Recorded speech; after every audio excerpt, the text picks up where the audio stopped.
What does greatness look like when it's been tested season after season for 22 years? Cristiano Ronaldo, the greatest goalscorer in the history of the modern game, with records shattered across leagues, nations and generations, didn't start as a machine. He started as a flashy kid with stepovers, raw speed, and a dream too big for the island he came from. This is the story of how a boy from Madeira became the most feared name in football history.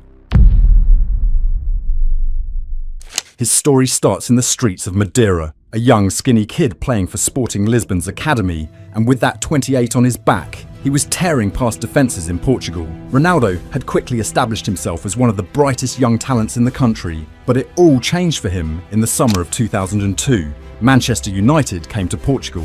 What was supposed to be just a pre-season friendly became Ronaldo's opportunity to impress, and he didn't just take it, he'd left a huge impression on the entire Manchester United team.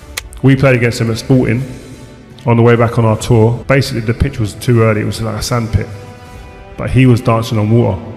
We had John O'Shea doing stepovers without the ball, defending, on an oxygen tank at half time, and I was looking at Shazy thinking, "Raw, what is going on?" That was a rude awakening on the way home with that jet lag and hangover, like all in one, and he was like, and he had to go and play against that, and I was thinking, wow, look, I'm so happy it's you and not me. Wow. Like, he was a joke. The stories were true. Sir Alex Ferguson had been so impressed by what he'd seen from the young talent that right there he got a pre-agreement with Ronaldo that he was going to sign for Manchester United, beating Arsenal to the deal, and a few days later, the journey had officially started. Ronaldo had just signed for Manchester United in a £12 million deal, and almost as destiny would have it, he was wearing the shirt of icons from the start. Playing down the right side of the midfield or wing, Ronaldo was carnage. What he'd just done to Ashley Cole here was what he'd been doing to fullbacks regularly in the Premier League. From an entertainment standpoint, he was the type of player to get you off your seat on a match day. Tricks, skills, dribbles, the raw speed and pace.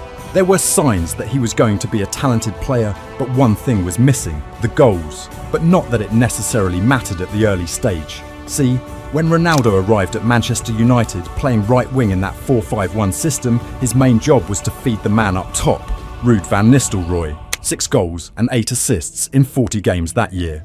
In his first 3 years at United, the goal count went from 6 to 9 and increased to 12 in 2006. But by that summer, Ronaldo had reached a crossroads. He was about to become something he had never been all his career. The dribbling peaked at the 2006 World Cup. Ronaldo set a record for the most dribbles in the competition with 18, averaging 3.3 per 90. But by the time he came back, Ronaldo wanted more. So he hit the gym, bulked up. But while this was a contributing factor, it was something else that triggered the change. With Ruud van Nistelrooy gone, Sir Alex Ferguson changed the system from the 4-5-1 to the 4-4-2.